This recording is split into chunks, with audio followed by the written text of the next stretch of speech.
Who got a raise this year? So why does your bank account look exactly the same if your income went up? Where did the money go? The answer isn't what most people think. Meet Jamie, 31 years old, project coordinator, $70,000 a year. Last January, Jamie got a 5% raise, first one in 2 years. Went out for dinner to celebrate. 12 months later, same savings balance. Slightly higher credit card. Rent went up. Groceries cost more. Nothing she did wrong. She just doesn't feel 5% richer. She isn't. And here's the math no one showed her. A 5% raise on $70,000 is $3,500. Before Jamie sees a single dollar, tax takes its cut.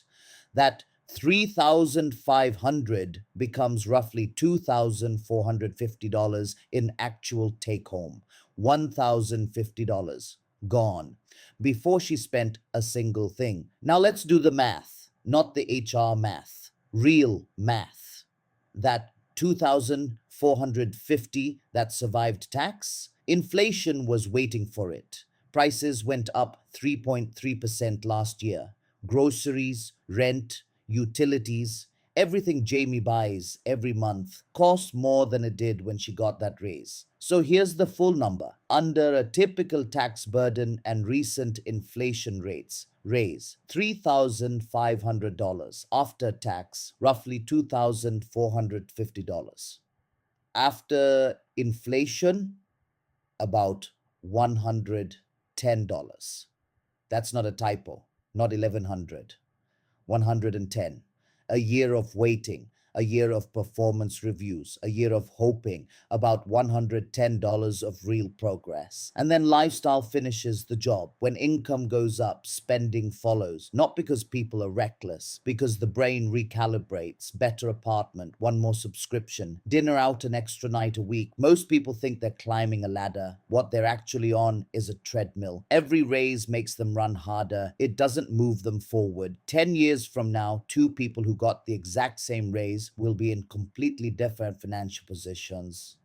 Same salary, same employer, same raise percentage, nearly $50,000 apart. What happened? Person A treated the raise as income, person B treated it as capital. One spent it, one deployed it. Person B redirected $400 of that take home every month toward ownership. An index fund, a REIT, something that produces income independent of how many hours they work. Year one, barely visible difference. Year 10, a $47,000 gap. Most people use raises to upgrade their lifestyle. Wealthy people use raises to upgrade their ownership. That's it. That's the whole game. Your employer gave you a raise. The system gave you a bill. Tax took a piece. Inflation took a piece. Lifestyle took the rest. Your paycheck pays your bills. Ownership changes your life. And next week, we go one level deeper because it turns out the tax code doesn't just take a cut of your raise. It was written with specific structures in mind. Structures that reward ownership far more aggressively than they reward wages. That's next week. Subscribe. We'll see you there.